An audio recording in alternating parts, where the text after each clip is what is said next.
Bismillahirrahmanirrahim. Assalamualaikum warahmatullahi wabarakatuh. Surat Al-Baqarah ayat 153 154. A'udzu billahi minasyaitonir rajim. Bismillahirrahmanirrahim. Ya ayyuhalladzina amanu ista'inu bis-sabri was-salah. Innallaha ma'as sabirin. Wahai orang-orang yang beriman, jadikanlah sabar dan salat sebagai penolong kalian. Sesungguhnya Allah bersama orang-orang yang sabar.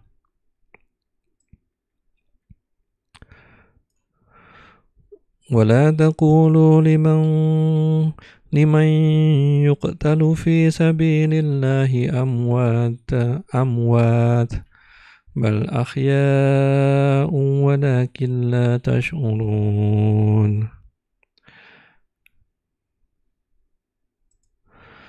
Dan janganlah kalian mengatakan terhadap orang-orang yang gugur di jalan Allah, mereka itu mati. Bahkan mereka itu hidup, tetapi kalian tidak menyadarinya. Bismillah. Jadi kaitan antara Al-Baqarah ayat 153 ini dengan ayat sebelumnya. Ayat sebelumnya 152, 151,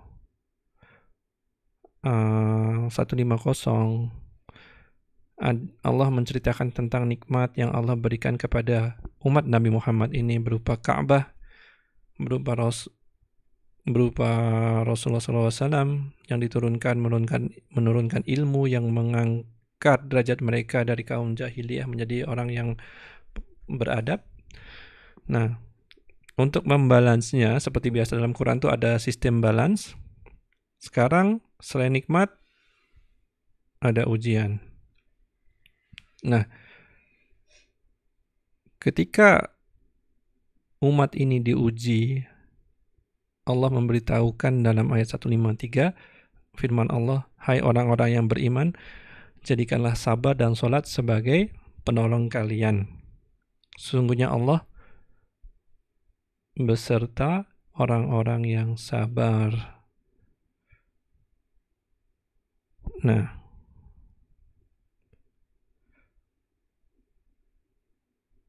dalam hidup ini kita nggak selalu dalam kenikmatan,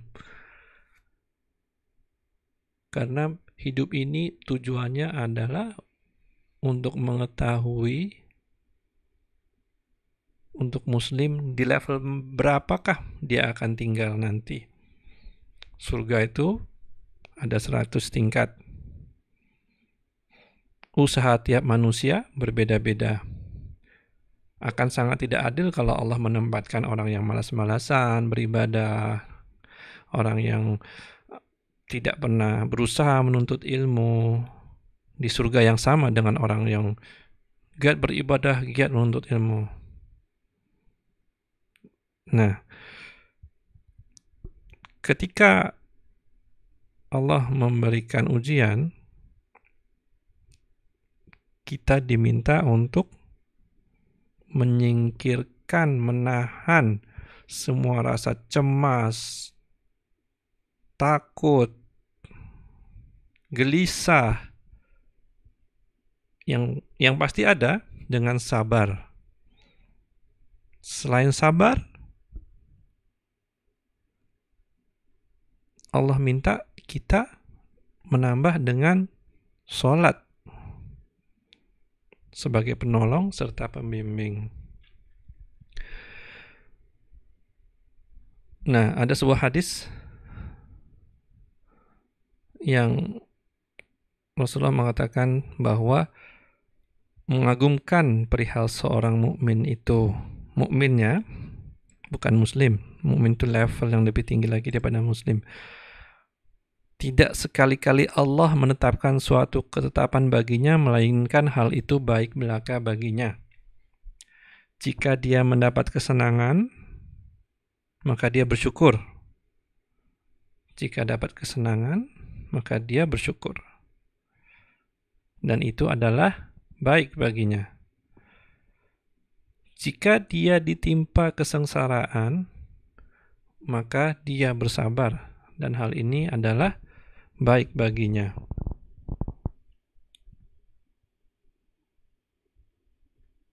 Jadi semua itu sama-sama baik karena kita tidak menilai sesuatu hanya dengan kehidupan di dunia ini.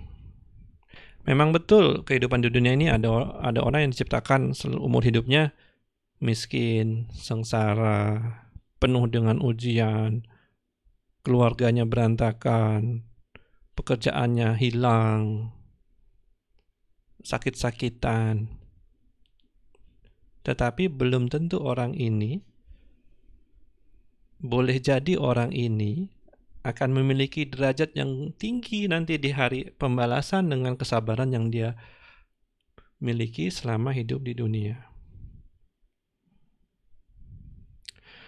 Rasulullah SAW itu adalah manusia yang terbaik di dunia ini.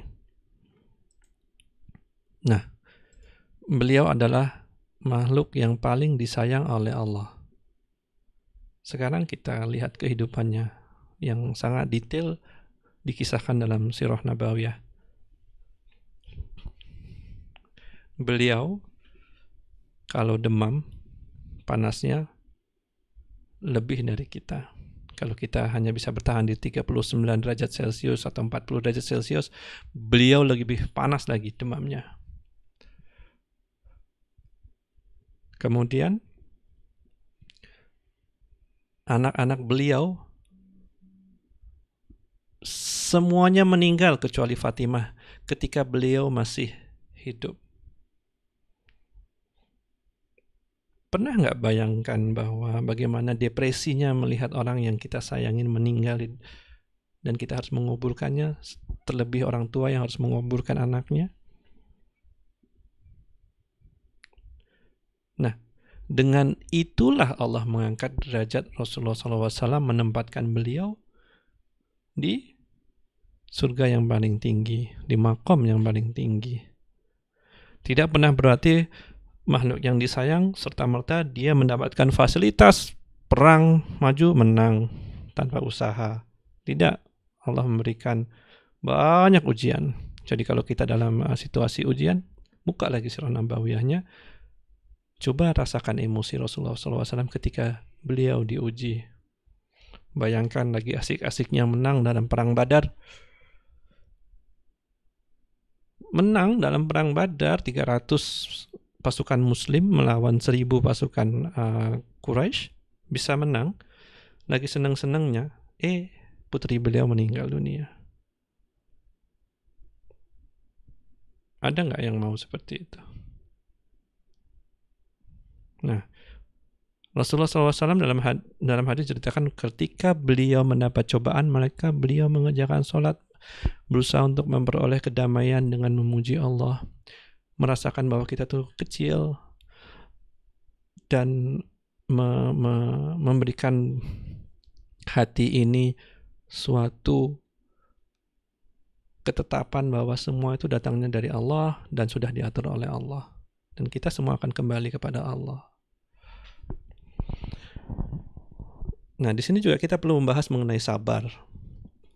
Sabar itu ada dua macam. Yang pertama adalah sabar dalam mengerjakan hal-hal yang disukai Allah, sekalipun berat terasa oleh jiwa dan raga. Contoh,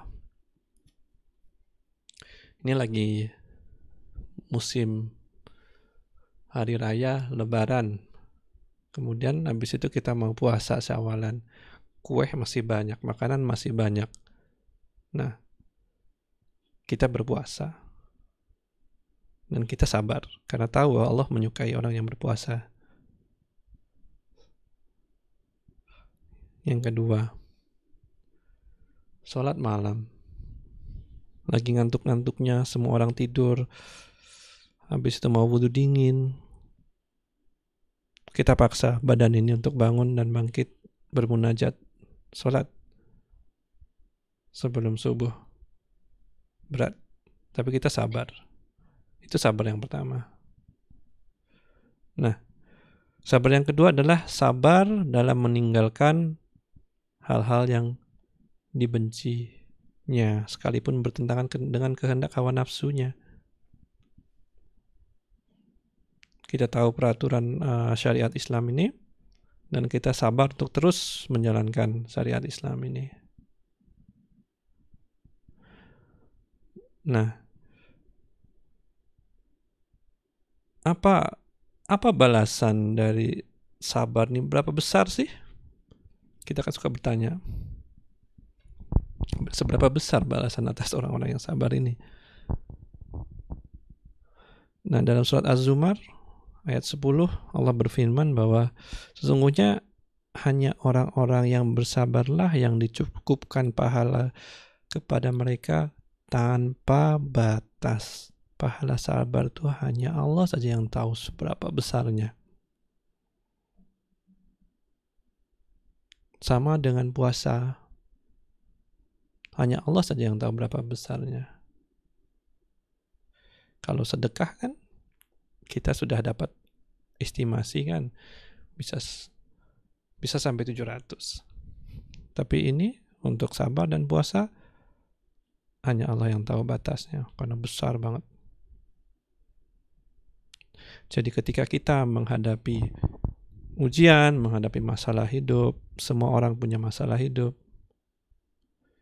kita jalani dengan penuh kesabaran dan berharap pahala yang ada di sisi Allah. Kemudian firman Allah ayat Al-Baqarah 154,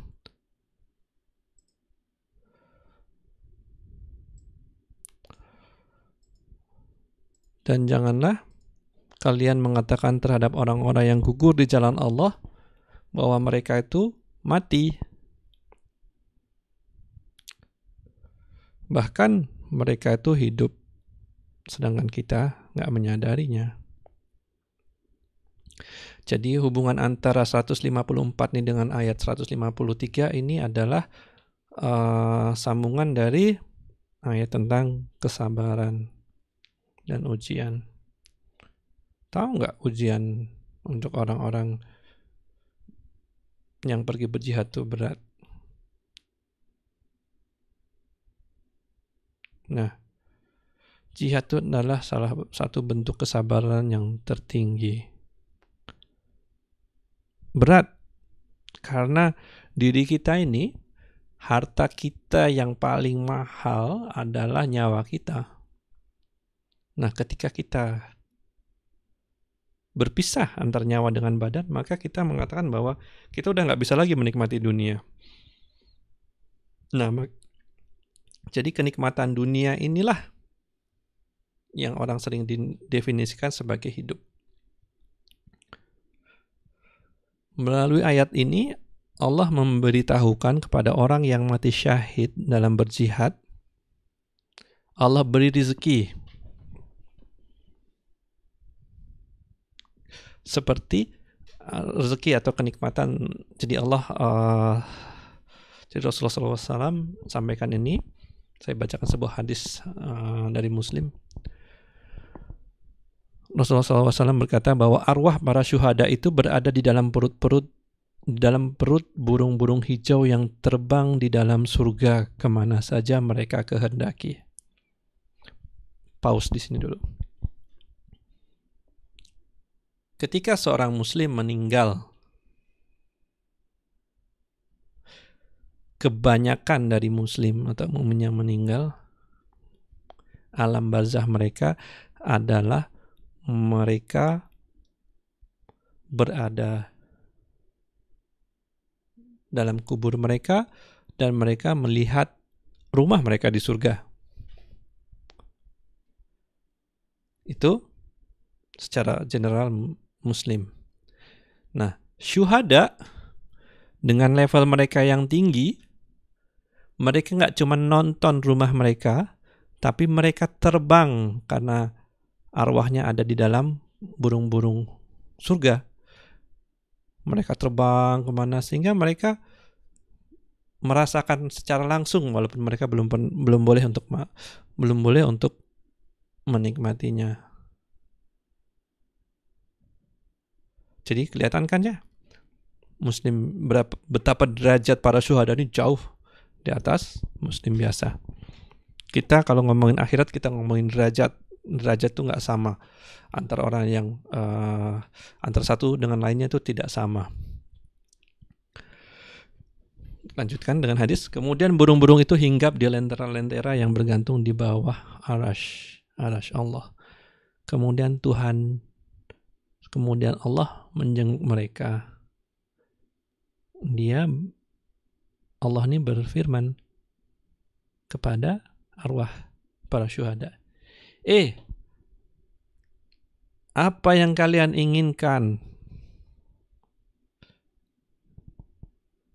Maksudnya Allah pengen ngasih sesuatu kepada para syuhada ini. Para syuhada ini menjawab, wahai Tuhan kami, apalagi yang kami inginkan, sedangkan Engkau telah memberi kami segala sesuatu yang belum pernah Engkau berikan kepada seorang pun di antara makhluk-Mu. Kemudian Allah mengulangi hal itu karena Allah suka banget dengan para syuhada itu. Mereka tuh, para syuhada tuh korbankan harta yang paling berharga yang mereka miliki, yaitu nyawanya untuk membela kalimat Allah. Apalagi yang bisa kita lakukan yang lebih hebat daripada itu? Allah sayang dengan itu, Allah suka banget, sehingga Allah pengen ngebalas dengan sesuatu yang besar. Setelah didesak-desak, akhirnya para syuhada ini bilang, ya udah kalau gitu, ya Allah, kami pengen agar Allah kembalikan kami ke kehidupan di dunia, lalu kami berperang lagi, berjihad lagi, dan kami gugur lagi, jadi syahid lagi karena membela Engkau. Mengingat mereka telah merasakan pahala kenikmatan dari mati syahid yang luar biasa besar. Mereka pengen lagi.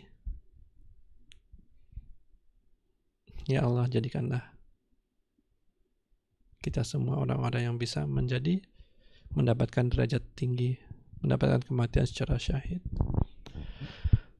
Maka Allah berfirman, sesungguhnya aku telah membuat hukum bahwa orang yang sudah meninggal tidak bisa kembali lagi ke dunia. Jadi sudah nggak mungkin, walaupun mereka punya permintaan itu, tapi ada batas dari sebuah permintaan.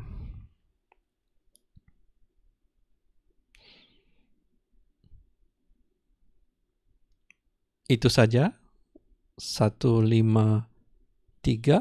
154. Mudah-mudahan ini bisa menginspirasi kita untuk bercita-cita mati syahid. Assalamualaikum warahmatullahi wabarakatuh.